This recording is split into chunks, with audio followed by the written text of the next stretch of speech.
Now, I asked LeBron just before tip-off if he'd like to join the broadcast to discuss everything, and he told me, quote, "I ain't got nothing to talk about." Welcome, everybody, to the Sports Culture, all things sports. It's Jay Banfo. We got to talk about LeBron James. But before we get into that, like, comment, share, subscribe, and thanks for your support. So, the summer of LeBron James continue. It first started in June when he decided to opt into a $52.6 million contract, something he has never done in his career. He usually opts out of his contract and re-signs a new short-term deal with the player option. Now, that opt-in was followed by his agent, Rich Paul, releasing a statement basically letting the Lakers organization know they need to make moves to stay competitive, or else LeBron will have to evaluate what's best for him at this stage of his career.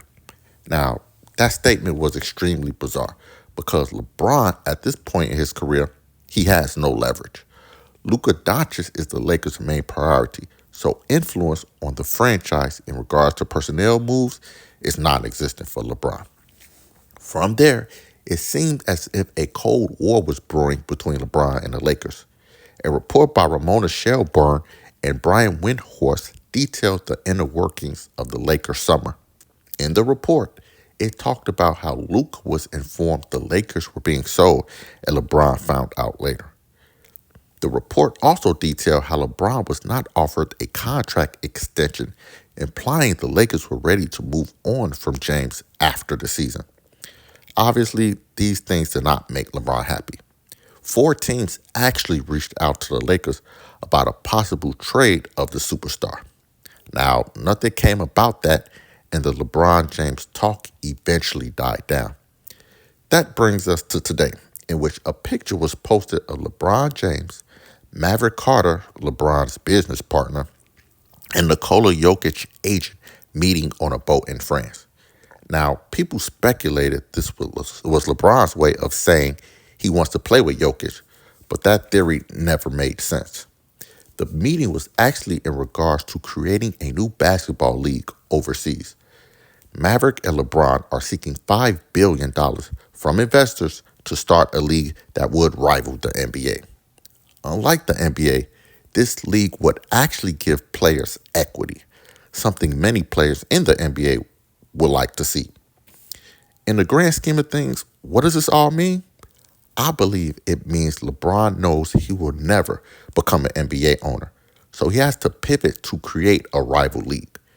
It's been well documented that LeBron wants to become an NBA owner. On multiple occasions, he has discussed his desire to have ownership whenever a new expansion team arrives. Unfortunately, there are a couple of things that have caused LeBron not to be considered for NBA ownership. First of all, LeBron's net worth is $1.2 billion. That seems like a lot, but when it comes to potential ownership, it isn't enough. Now, to be fair, LeBron has stake in Fenway Sports Group, a group that owns the Boston Red Sox, Liverpool Soccer Club, and the Pittsburgh Penguins.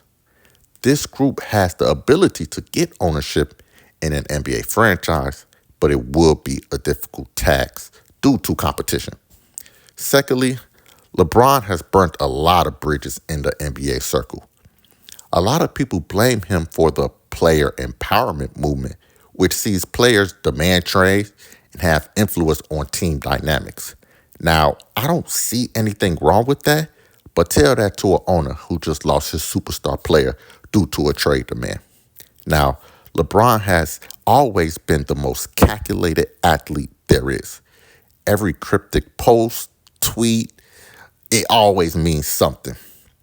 And that last post of him, Maverick, and Jokić agent means plenty.